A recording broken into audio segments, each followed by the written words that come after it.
Mesdames, Messieurs, bonsoir, bienvenue dans cette édition de votre journal de 22 heures. Voici les titres qui vous seront développés. Clôture de la sixième édition de la semaine de l'ANPH, donc remise du prix du chef de l'État. Assainissement urbain, la République de Djibouti a atteint un tournant majeur.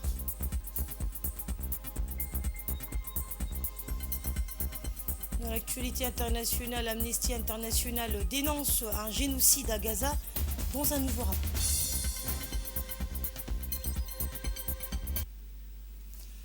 Le président de la République, Ismaël Omar Guelleh, a présidé ce matin au Palais de la République la cérémonie de remise des Grands Prix du chef de l'État.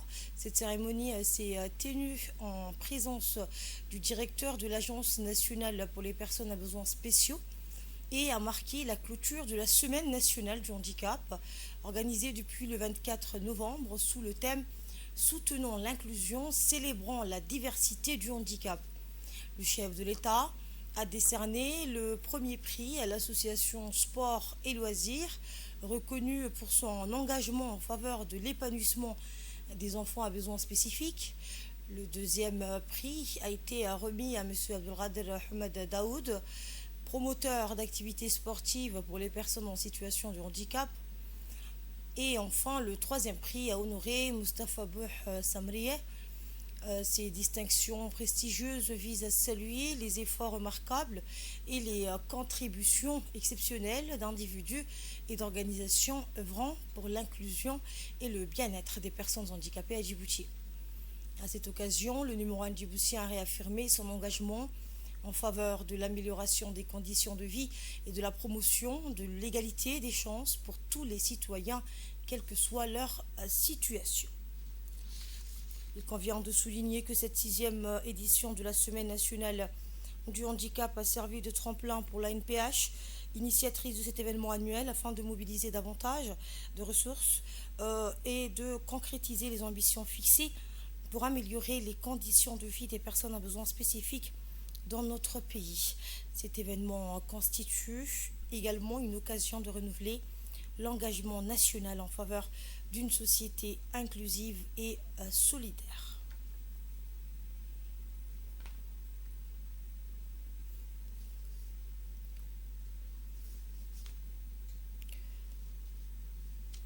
Le directeur général de l'ANPH a remercié le chef de l'État pour son accueil, présenté un aperçu des initiatives actuelles et futures de l'agence, destinées à renforcer l'autonomie et l'intégration des personnes handicapées dans tous les aspects de la société dans le but de construire une nation juste et inclusive.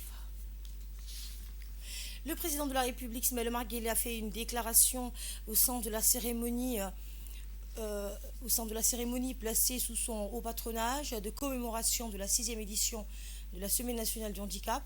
Ismaël Omar Guelleh, donc, lors de la sixième édition de la Semaine nationale du handicap, réaffirmé l'engagement de son gouvernement à améliorer les conditions de vie des personnes en situation de handicap.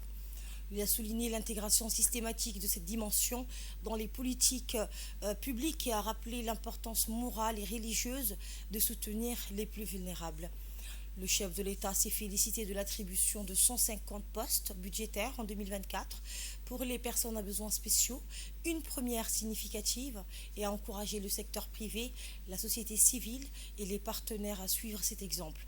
Il a également salué l'initiative d'un hackathon dédié à la conception de solutions numériques inclusives, formant l'espoir que cette initiative soit rapidement suivie par le secteur privé, la société civile et les partenaires au développement qui nous accompagnent. Le chef de l'État n'a pas manqué non plus de saisir cette occasion pour rendre un vibrant hommage à nos jeunes talents à l'origine de cette année d'un hackathon, une mutualisation d'énergie et de créativité pour concevoir des solutions numériques inclusives au profit des personnes à besoins spéciaux. Outre son couronnement intervenu ce jeudi à la présidence de la République, cette sixième édition de la Semaine nationale de handicap a intégré plusieurs autres étapes célébrées, entre autres dans cette même journée de jeudi au Palais du Peuple. Sous le haut patronage du Premier ministre Abdelkader Kamel Mohamed, la République de Djibouti a célébré ce matin la journée internationale des personnes handicapées, organisée avec éclat par l'Agence nationale des personnes handicapées, la NPH. Cette cérémonie a coïncidé avec la clôture de la sixième édition de la Semaine nationale du handicap. À son arrivée, le Premier ministre a été accueilli par le directeur général de la NPH de Ali Saïd Mahmoud avant de découvrir les différentes expositions mises en place dans le cadre des festivités. Ces expositions mettaient en lumière les initiatives visant à promouvoir l'inclusion et les droits des personnes en situation de handicap.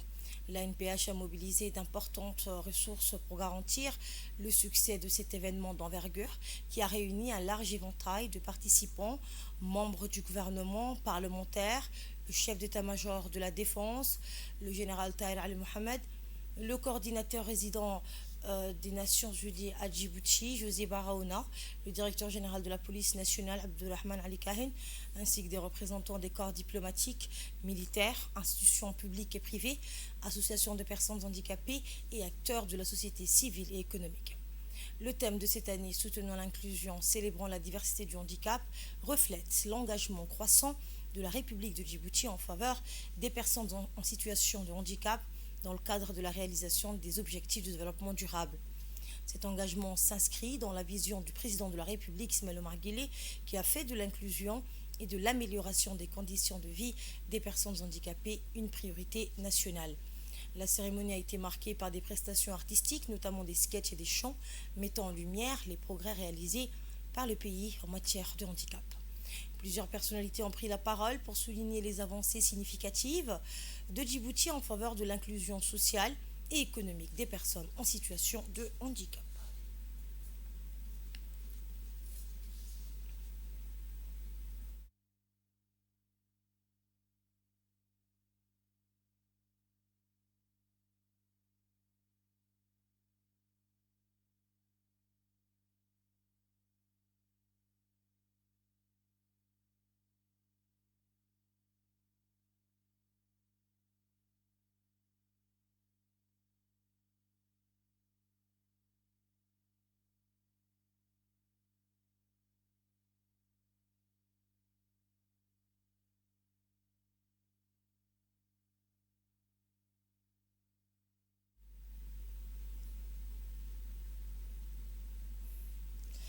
José Barahona, coordinateur du système des Nations Unies à Djibouti, a déclaré: cette journée est une occasion de rappeler que le leadership des personnes handicapées est plus que jamais nécessaire. On l'écoute.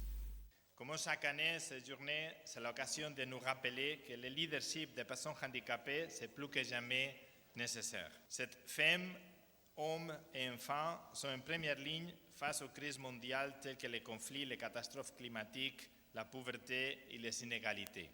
Je n'imagine pas comment doit être aujourd'hui d'être une personne avec un handicapé à Gaza ou à Soudan ou à des endroits où, à part de conflits, les personnes avec handicapé ont encore plus de problèmes pour pouvoir fuir et trouver des endroits sécurisés. Dans son message à l'occasion de cette journée, cette année, le secrétaire général des Nations Unies, M. Antonio Guterres, a rappelé qu'en adoptant récemment le pacte du futur, le Pact of the Future qui a été approuvé pour l'Assemblée des Nations Unies en septembre et approuvé unanimement pour tous les États du monde, les pays du monde entier se sont engagés à réparer cette injustice contre les personnes handicapées de tous âges pour les générations présentes et futures. Il y a également encouragé tous les pays à reconnaître le rôle essentiel que jouent les personnes handicapées et l'opportunité qu'on a aujourd'hui avec l'économie numérique, avec l'intelligence artificielle qui ouvre de nouvelles opportunités aussi pour les personnes handicapées. À Djibouti, grâce à l'impulsion du gouvernement et de son Excellence le Président Ismaël Omar Guelleh, la question des handicapés a été vraiment placée comme une priorité nationale. Et je crois que la preuve, c'est ce matin, la quantité de ministres et de membres du gouvernement qui sont représentés dans la salle preuve cet engagement du gouvernement avec la question des personnes handicapées. De son côté, le directeur général de l'Agence nationale des personnes handicapées, Ali Saïd Mahmoud, a souligné que cette cérémonie s'inscrit dans la journée de clôture de la sixième édition de la Semaine nationale du handicap. L'occasion d'aujourd'hui est une occasion qui rappelle aux Djiboutiens l'importance de cette journée dédiée aux personnes en situation de handicap. Le gouvernement, a-t-il dit, est toujours prêt à soutenir et accompagner les personnes à besoins spécifiques. En effet, cette initiative s'inscrit dans la politique du chef de l'État, Ismaël Omar Guelleh, visant à garantir les droits des personnes handicapées. Aujourd'hui est un jour particulier et joyeux pour que les personnes handicapées. Donc, pour les personnes handicapées. Il a par ailleurs transmis un message aux entreprises privées pour qu'elles assument également leur rôle dans l'amélioration des performances et l'implication des jeunes dans les activités de développement. En effet, l'Agence nationale des personnes handicapées donc a accompli un travail visible, a-t-il dit. Et pour sa part, le Premier ministre Abdelkader Kamel Mohamed a mis en avant les efforts conjoints du gouvernement et des partenaires pour promouvoir une société plus inclusive et équitable. Nous l'écoutons. C'est avec un réel plaisir aujourd'hui que je me retrouve parmi vous afin de prendre part à la clôture de la 6e édition de la Semaine du handicap. Chaque année, à la même période, nous célébrons ensemble la journée internationale dédiée aux personnes handicapées. La raison pour laquelle j'ai le plaisir à fêter cette journée, c'est pour rappeler à tous, Djiboutiennes et Djiboutiens, qui ont eu un parcours rendu difficile par la vie, notre volonté d'être là, présent à leur côté. Cette journée nous donne l'occasion de faire le point sur nos réalisations, notre dévouement et l'abnégation de tous les Djiboutiens pour cette noble cause. C'est aussi l'occasion de faire le point sur ce qui reste à réaliser. Mesdames et messieurs, la 6e semaine nationale des personnes handicapées s'est terminée franchissant une étape clé vers la promotion et de l'intégration des personnes handicapées dans la société djiboutienne. L'événement a mis en lumière des actions concrètes et des initiatives innovantes qui soutiennent l'engagement du pays à construire une société plus équitable et plus solidaire. C'est le sens du bilan que vient de nous exposer, soumettre le directeur général de l'AMPH, que je félicite. Cette 6e édition marque une étape importante dans le cheminement vers une société inclusive et équitable. La célébration de la Journée internationale des personnes handicapées s'est achevée en apothéose avec la remise des prix du Hackathon, un concours qui illustre l'impact de la technologie au service de l'inclusion et de l'autonomie des personnes handicapées. Les officiels présents ont récompensé les lauréats en leur remettant des chèques honorifiques. Le premier prix accompagné d'un chèque de 800 000 francs a été attribué à Smart Access Mobico pour son innovation remarquable. Le deuxième prix d'une valeur de 500 000 francs a été décerné à Al-Kharchi et à Mob Access, tandis que le troisième prix doté de 200 000 francs a été remis à Team Impact. La remise de ces prix marquait également la clôture de la 6e édition de la Semaine nationale du handicap, un événement qui a mis en avant les initiatives visant à améliorer les conditions de vie et l'inclusion des personnes en situation de handicap. Et la cérémonie s'est conclue dans une ambiance festive avec une photo de famille réunissant les membres du gouvernement, les officiels et les jeunes lauréats du hackathon. Et nos équipes sur place ont recueilli quelques réactions. Voici une. Salam alaikum, je m'appelle Hamed Mohamed Abdallah, j'étais un des membres et des participants de compétition hackathon et c'était une expérience très heureuse pour moi et je suis expérimenté à travers cette compétence. Donc, je remercie à son Excellence, M. Ismaël Omar Guelleh, et le directeur général des AMPR. J'étais au classement 4e personne qui était gagnée.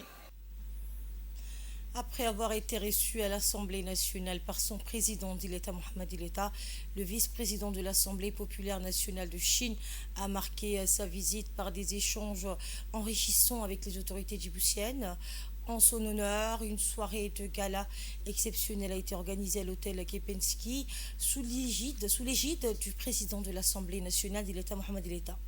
Cet événement a rassemblé des membres du gouvernement, des parlementaires ainsi que d'autres personnalités de haut rang dans une atmosphère empreinte de convivialité et de raffinement. Cette visite officielle de 3 jours illustre le renforcement continu des relations bilatérales entre Djibouti et la Chine. La soirée de gala, quant à elle, a été marquée par des spectacles culturels célébrant la richesse des patrimoines djiboutiens et chinois, mettant en lumière le dialogue des cultures et la coopération fructueuse entre les deux nations. Ce moment de partage, empreint de chaleur et d'élégance, a confirmé la solidité des relations sino-djiboutiennes tout en ouvrant de nouvelles perspectives de partenariat stratégique dans divers domaines. La visite officielle se clôturera par une rencontre solennelle entre la délégation chinoise et le président de la République Ismaël Omar Guelleh.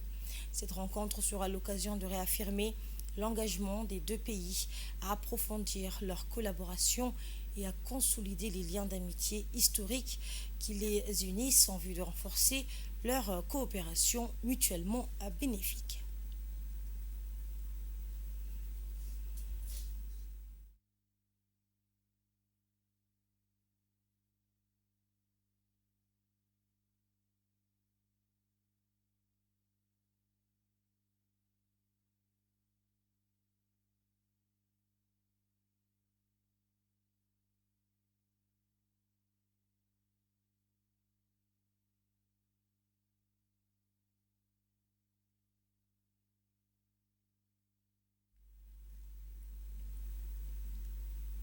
Autre information avec ce pas décisif vers un Djibouti plus propre et résilient. Ce matin, au cabinet du ministère des Finances et de l'Économie, un accord de financement majeur a été signé entre le ministre des Finances, Ilyas Moussa Douale, et l'ambassadrice de France. Cette cérémonie s'est déroulée en présence du ministre de l'Agriculture, Mohamed Ahmed Awale, du directeur de l'ONEAD, Mohamed Fouad Abdo. Ce financement marque le lancement officiel de la 4e phase du projet d'extension et de renforcement des réseaux d'assainissement de Djibouti, connu sous le nom de PERAD 4, un projet ambitieux qui vise à transformer durablement les infrastructures d'assainissement de la capitale. Djibouti, confronté à des défis majeurs liés aux eaux usées et au ruissellement à contrôler, verra avec ce projet des milliers d'habitants bénéficier d'un accès sécurisé à des services modernes d'assainissement. Plus précisément, plus de 30 000 habitants seront directement impactés avec une réduction significative des risques sanitaires et environnementaux.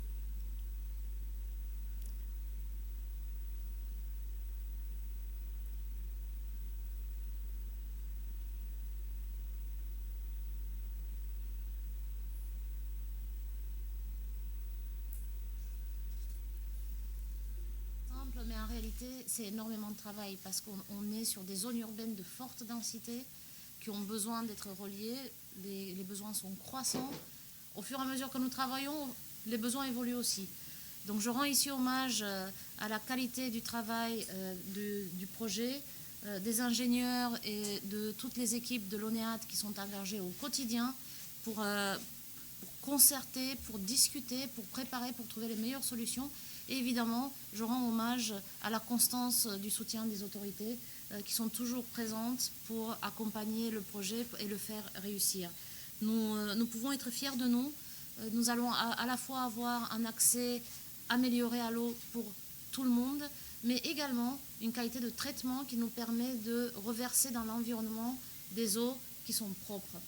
Au passage, et je me réjouis de votre présence, Monsieur le Ministre, nous avons également de l'eau disponible pour un périmètre agricole qui permettra également, en proximité de la ville, de développer la surface verte, la surface intégrée, là aussi, les bénéfices iront au-delà de juste la construction du projet, mais on pourra les conserver dans la durée. Et cette façon de travailler en équipe, ensemble, c'est aussi un modèle dont nous nous inspirons tous les jours. Le ministre de l'Agriculture, Mohamed Ahmed Awaleh, présent lors de cette cérémonie, a insisté sur l'importance stratégique de ce projet, financé à hauteur de 40 millions d'euros. Nous avons déjà lancé une campagne de sensibilisation pour préparer les citoyens au début des travaux. Leur adhésion est essentielle pour assurer la réussite et la pérennité de ce projet. Et les bénéfices vont bien au-delà de l'amélioration des conditions de vie en milieu urbain. Chaque jour, ce sont 3200 mètres cubes d'eau usée non traitées qui ne seront plus déversées dans l'environnement. Ces eaux seront désormais traitées et réutilisées pour l'irrigation agricole, un avantage précieux pour un pays où les ressources en eau sont limitées. Prenant la parole à son tour, le ministre de l'Économie et des Finances, Ilyes Moussa Doualé, a salué le partenariat stratégique avec la France. On l'écoute. En raison du changement climatique, en raison de l'urbanisation rapide de Djibouti, tous les Djiboutiens ressentent le besoin d'améliorer les conditions de leur vie quotidienne. Et c'est l'objectif principal du chef de l'État et du gouvernement, à apporter une réponse par rapport à ces questions de bien-être dans la ville de Djibouti. Nous sommes très heureux de voir que plus de 30 000 citoyens seront raccordés, en particulier une partie très sensible de la ville de Djibouti. Je parle de la stade qui est en cours de finition, ou en tout cas sera en finition plus rapidement, mais particulièrement quartier 5, quartier 6, mais également 7 et 7 bis. Voilà, et le quartier, bien sûr, du stade. Voilà des quartiers qui vivent des conditions difficiles en ce moment. Les travaux ont d'ores et déjà commencé, si j'ai bien compris. Le contractant et la mobilisation de la population est en train d'être réalisée en ce moment, la sensibilisation. Nous savons qu'on est très loin encore pour combler les besoins de Djibouti en termes d'assainissement. Mais année après année, avec la collaboration efficace et la coopération exemplaire avec la République française, avec les autorités françaises, avec l'AFD, nous y parviendrons, Inch'Allah. En marge du 11e séminaire annuel de haut niveau sur la paix et la sécurité en Afrique qui s'est tenu les 1er et 2 décembre 2024 à Oran, en Algérie, le ministre des Affaires étrangères, Mahmoud Ali Youssouf, également président du Conseil de paix et de sécurité de l'Union africaine, a mené plusieurs discussions bilatérales avec son homologue algérien, Ahmed Attaf. Ils ont salué le processus d'Oran comme un outil clé pour renforcer la coopération face aux défis africains. Ils ont également abordé l'adhésion de l'Afrique au G20 et la réforme du Conseil de sécurité des Nations Unies. Le ministre a également échangé avec le commissaire aux affaires politiques, à la paix et à la sécurité de l'Union africaine sur les défis sécuritaires du continent et avec Robert Floyd, secrétaire exécutif de la commission préparatoire du traité d'interdiction complète des essais nucléaires pour renforcer le partenariat entre l'Afrique et cette organisation. Retour à Djibouti sous l'égide de la ministre de la Femme et de la Famille, Mona Ousmane Aden. Un séminaire inédit a été lancé aujourd'hui. L'initiative portée par l'association Solidarité Féminine se concentre sur un enjeu majeur de santé publique, le VIH pédiatrique. Ce séminaire s'inscrit dans le cadre du mois consacré à la prévention contre le VIH-Sida.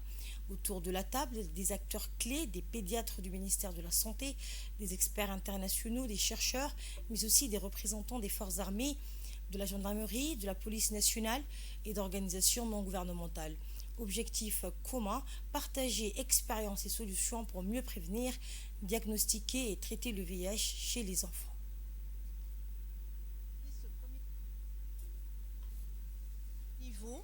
Et c'est un début. Je ne dis pas qu'il n'y a rien qui est fait, au contraire, il y a des choses qui sont faites et c'est pour ça qu'on voudrait présenter ce que fait l'association avec d'autres médecins, d'autres pédiatres, les APS, tous les membres, les acteurs de la prise en charge, les infirmiers, les laborantins, les sages-femmes, les gynécologues, pour que tout le monde se sente concerné par cette pathologie et que ce soit un meilleur pour l'enfant et que tout le monde puisse prendre en charge de façon coordonnée ces enfants touchés par le VIH. De son côté, la ministre de la Femme et de la Famille a appelé les participants à des échanges constructifs.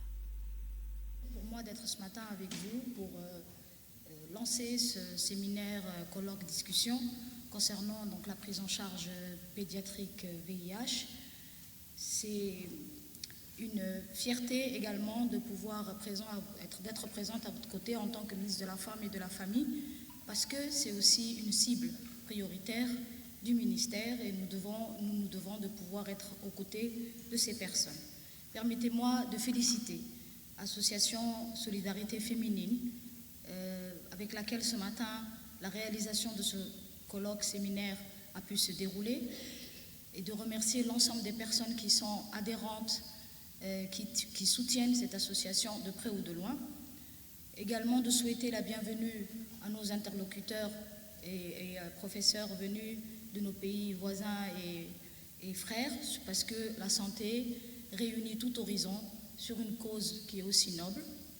Également de remercier nos praticiens djiboutiens qui ne ménagent aucun effort pour assurer cette prise en charge à Djibouti selon donc la politique du système de santé et surtout selon la politique du chef de l'État, qui est donc d'assurer un accès aux services de santé pour tout le monde, quelle que soit la catégorie socio-professionnelle et quelles que soient les pathologies. J'espère et je souhaite à ce que ce colloque forum puisse nous permettre d'échanger les expériences, de partager les success stories et surtout les meilleures pratiques qui ont été mises en œuvre dans nos différents pays présents ce matin, et améliorer, toujours dans l'amélioration et dans l'évolution de la prise en charge de cette pathologie. Nous sommes dans le mois du VIH et donc c'est encore une occasion pour nous de profiter, de renforcer la sensibilisation et l'accompagnement, de renforcer la prise en charge autour de cette question et surtout d'améliorer cette prise en charge qui est surtout chez les enfants et chez la femme, qui est quand même le noyau ou le couple prioritaire dans le système de santé. Dans l'actualité également, les opérateurs Djibouti Telecom, Ethio Telecom et Sudatel Telecom Group ont signé le 3 décembre à Addis Abeba en Éthiopie un protocole d'accord pour le lancement du projet Horizon. Ce projet ambitieux consiste en la mise en place d'un câble terrestre en fibre optique destiné à révolutionner la connectivité numérique entre la Corne de l'Afrique, l'Europe et l'Asie, en s'appuyant sur une infrastructure de pointe capable de fournir une capacité redondante de plusieurs terabits. Eh bien, Horizon vise à garantir une connectivité rapide, fiable et durable. Ce partenariat stratégique marque une étape majeure dans le développement de l'écosystème numérique régional en répondant aux besoins croissants en matière de bandes passantes, tout en renforçant la résilience des réseaux face aux vulnérabilités des câbles sous-marins, souvent soumis à des risques environnementaux ou techniques.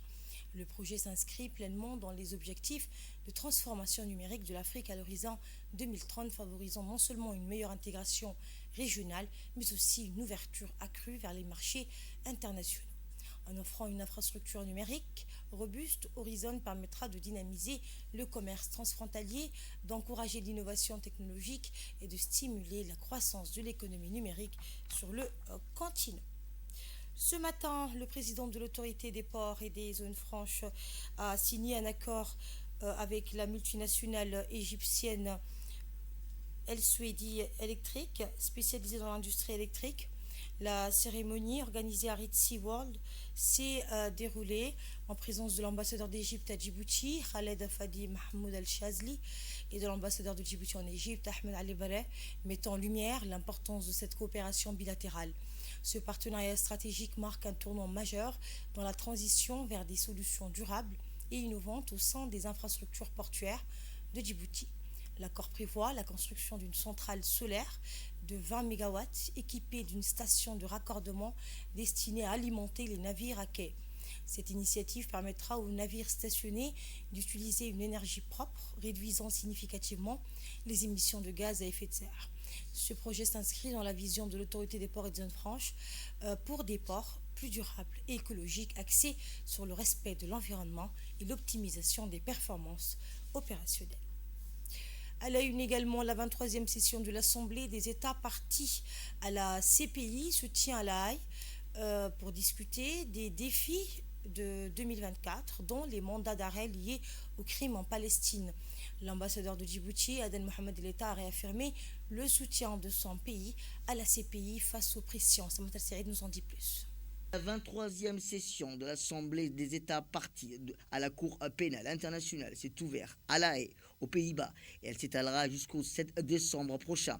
C'est l'ambassadeur et chef de mission de la République de Djibouti auprès de la Cour pénale internationale, M. Aden Mohamed El Etta, qui a pris part à ces travaux avec son premier conseiller. Cette session est l'occasion de débattre sur les États partis des principaux défis auxquels la Cour fait face durant l'année 2024, notamment les récents mandats d'arrêt délivrés par la Cour pénale internationale. La République de Djibouti, par le biais de notre ambassadeur, a retiré son soutien indéfectible face aux attaques menées contre la CPI depuis que celle-ci a délivré des mandats d'arrêt contre les responsables auteurs des génocides, d'atrocités et de crimes en Palestine. Rappelons enfin que ces mandats d'arrêt font suite à la saisie déposée au bureau du procureur de la CPI le 17 novembre 2023 concernant le massacre en cours en Palestine de la part de l'Afrique du Sud, de Djibouti, du Bangladesh, de la Bolivie et des Comores. Durant sa prise de parole lors de la 23e session de l'Assemblée des États membres de la CPI, l'ambassadeur, son Excellence Aden Mohamed El Etta, a adressé ses chaleureuses félicitations aux juges nouvellement élus ainsi qu'aux membres de la présidence. L'ambassadeur de Djibouti les a rassurés du soutien indéfectible de Djibouti à la Cour pénale internationale, qui est de plus que jamais confrontée à de multiples défis, mais également aux nombreuses pressions, alors que c'est pour répondre aux besoins universels de justice et pour les victimes d'atrocités et de tous les continents qui a été créée cette Cour convaincue qu'il n'y a pas de paix sans justice. En 2024 a été marquée également une avancée historique pour la justice avec la délivrance par la Cour de plusieurs mandats d'arrêt à l'encontre des auteurs qui sont à l'origine d'atrocités et de violations manifestées des principes les plus fondamentaux du droit international. Avec des preuves accablantes et macabres à Gaza, le bureau du procureur s'est acquitté du mandat qui lui a été confié en vertu du statut de Rome pour présenter cette requête aux fins de délivrance des mandats d'arrêt à l'encontre des auteurs de crimes de guerre et de crimes contre l'humanité commis sur le territoire de l'État de Palestine, dans la bande de Gaza particulièrement. Les responsables de ces crimes qu'ils aient commis, ordonnés ou planifiés doivent rendre des comptes aux victimes, ce que sont principalement des enfants et des femmes. C'est pourquoi la République de Djibouti, étant dépositaire de la saisie en novembre 2023 avec d'autres pays, partage les mêmes préoccupations afin que la CPI porte une attention urgente à la gravité de la situation à Gaza et se réjouit pleinement de cette décision du bureau du procureur. L'académie de police Idriss Farah Abane située à Nagad a accueilli aujourd'hui la cérémonie de clôture de la formation de la 21e promotion de la police somalienne encadrée dans le cadre du programme MIADIT. Environ une centaine de policiers somaliens ont été formés par des carabiniers italiens et des instructeurs de la police nationale. Cette formation de 9 semaines, entamée le 18 septembre, visait à renforcer les compétences des 127 jeunes recrues somaliennes afin de leur permettre d'assurer un contrôle accru sur leur territoire et de garantir la sécurité des biens et des personnes en Somalie. Le programme était principalement axé sur 3 missions clés: la sécurité des personnes et des biens, la protection des hautes personnalités, le rétablissement et le maintien de l'ordre public. La cérémonie a débuté par une revue des troupes conduite par le directeur général de la police nationale, Abdelrahman Ali Kahin, en présence de plusieurs hautes personnalités, notamment le chef de la direction des douanes somaliennes, le général Abdoulaye Hassan Barissé, le vice-président de l'Assemblée nationale somalienne, Abdoulaye Omar Abshiro, ainsi que le commandant adjoint de l'arme des carabiniers italiens, le général de corps d'armée Mario V. La revue des troupes a mis à l'honneur diverses unités de la police nationale, dont la police de la circulation routière, les compagnies d'intervention, la police de l'immigration, le RAID, la police militaire et la direction de la sécurité publique. La cérémonie a également rassemblé des personnalités telles que le général Tahir Ali Mohamed, chef d'état-major de la défense, le colonel Zakaria Hassan Aden, chef d'état-major de la gendarmerie, ainsi que les ambassadeurs des deux pays respectifs. Des parlementaires djiboutiens et somaliens, des représentants des corps diplomatiques et des institutions internationales, des officiers supérieurs ainsi que des chefs militaires djiboutiens et étrangers étaient également présents. Cette clôture de formation reflète l'engagement commun de Djibouti, de l'Italie et de la Somalie en faveur du renforcement des capacités sécuritaires dans la région.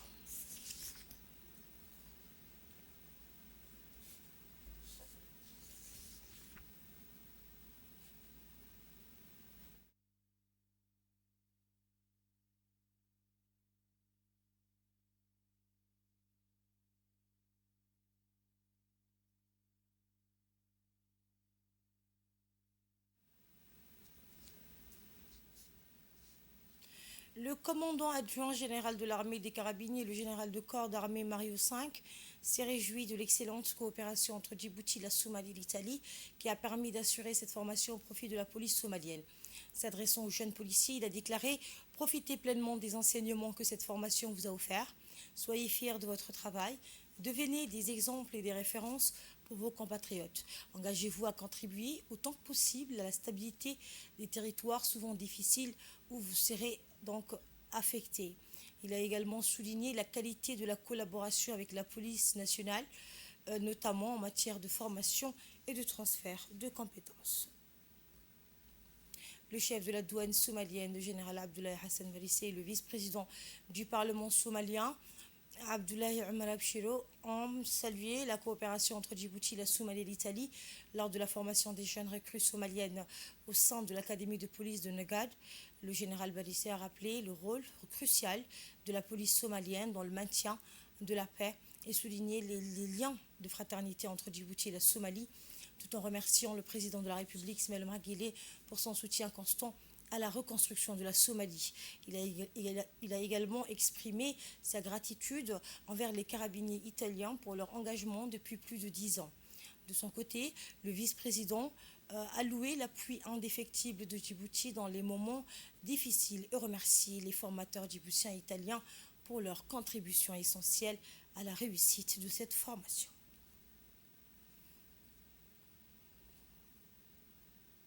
Et pour clore les discours officiels, le directeur général de la police nationale, le colonel Abdulrahman Ali Kahin, a adressé un message d'encouragement et d'honneur aux nouvelles recrues de la police somalienne. On l'écoute. Au cours de ces 9 semaines de formation, ces stagiaires ont été encadrés par les carabiniers italiens et les officiers de police djiboutienne qui leur ont dispensé les différentes disciplines d'intervention policière, notamment la protection et l'établissement de l'ordre public, les techniques d'enquête sur les scènes de crime, la protection des personnalités. À cet effet, je voudrais remercier toutes les personnes qui ont contribué au bon déroulement de cette formation. Et j'invite les stagiaires à mettre en pratique les acquis qui vont leur permettre d'intervenir avec efficacité pour combattre la criminalité sur toutes ses formes. Ce nouvel effectif, formé dans les techniques policières d'intervention, viendra désormais renforcer le rang de leurs prédécesseurs déjà formés au sein de l'Académie de la police. La paix et la stabilité en Somalie est un vœu cher au président de la République de Djibouti, son Excellence M. Ismaël Omar Guelleh, premier soutien de nos frères somaliens, honorables invités. Pour terminer mon discours, je voudrais rappeler aux jeunes policiers somaliens la lourde tâche qui les attend à leur retour. Lors de cette cérémonie de clôture, des certificats de mérite ont été remis aux 6 meilleurs policiers de cette 20e promotion par les officiels. Les jeunes recrues somaliennes ont ensuite présenté des démonstrations illustrant leurs compétences acquises au cours de leur formation. Et après ces performances, les invités ont été conviés à un moment convivial marqué par un rafraîchissement et des animations offertes par la troupe de la police nationale.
À l'issue de cette cérémonie, le directeur général de la police nationale, le colonel Abdelrahman Ali Kain, et le chef de la direction des douanes somaliennes, le général Abdoulaye Hassan Barissé, ont échangé des cadeaux, symboles de leur amitié. Par la suite, le général Abdoulaye Hassan Barissé s'est rendu à l'amphithéâtre de l'Académie Idriss Farah Abane pour rencontrer les 127 nouvelles recrues de la police somalienne. Cette rencontre avait pour objectif de féliciter personnellement ces jeunes recrues pour leur réussite et de leur transmettre un message du général de la police somalienne, Assed Ousmane Abdullahi. Dans son discours, il les a encouragés à servir leur population avec abnégation et professionnalisme, soulignant que grâce à leur engagement, il espère voir la tranquillité revenir dans la vie quotidienne des citoyens. Hier matin, la population de As'ila a bénéficié d'un don de vivres offert par la première dame et présidente de l'Union nationale des femmes djiboutiennes, Mme Khadra Mohamed Haid. La cérémonie de remise a été présidée par la secrétaire générale de l'UNFD, Fatouma Moussa Abdi, en présence des députés de Dikil, du sous-préfet d'As'ila, de la vice-présidente du conseil régional de Dikil. Après la remise des vivres, des discussions constructives ont eu lieu avec les sages de la localité, suivis d'échanges enrichissants avec les femmes d'As'ila. Ces échanges ont permis de mieux cerner leurs besoins et leurs priorités. Cet événement témoigne de l'engagement de l'Union nationale des femmes djiboutiennes à soutenir les communautés locales tout en renforçant les liens de solidarité.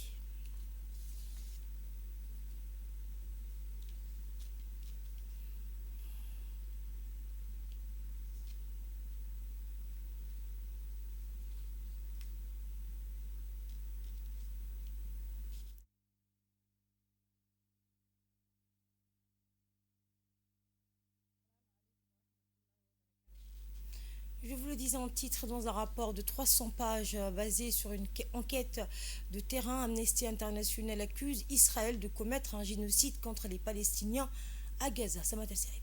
Amnesty International accuse Israël de génocide à Gaza. Dans un rapport, l'Organisation de défense des droits humains, Amnesty International, a publié hier un rapport accusant Israël de commettre un génocide contre les Palestiniens dans la bande de Gaza depuis le début de la guerre, appelant la communauté internationale à ne pas être complice. Mois après mois, Israël a traité les Palestiniens de Gaza comme un groupe sous-humain, indigne du respect des droits humains et la dignité, démontrant son intention de les détruire physiquement. Ce sont 300 pages très documentées, le fruit de 10 mois d'enquête de terrain à Gaza et d'analyse de prise de parole des responsables israéliens. Le résultat sans appel, après les auteurs, Israël commet un génocide sur les Palestiniens. L'ONG explique c'est fondé sur des critères définis par la Convention des Nations Unies sur le génocide. Dans le rapport, Amnesty International pointe des attaques délibérées sur les civils et les infrastructures civiles, l'usage d'armes hautement explosives dans des zones abondantes, peuplées, les entraves à délivrer l'aide humanitaire dans le territoire, le déplacement forcé à 90% de sa population. C'est la fin de cette édition. Merci de votre fidélité et de votre attention.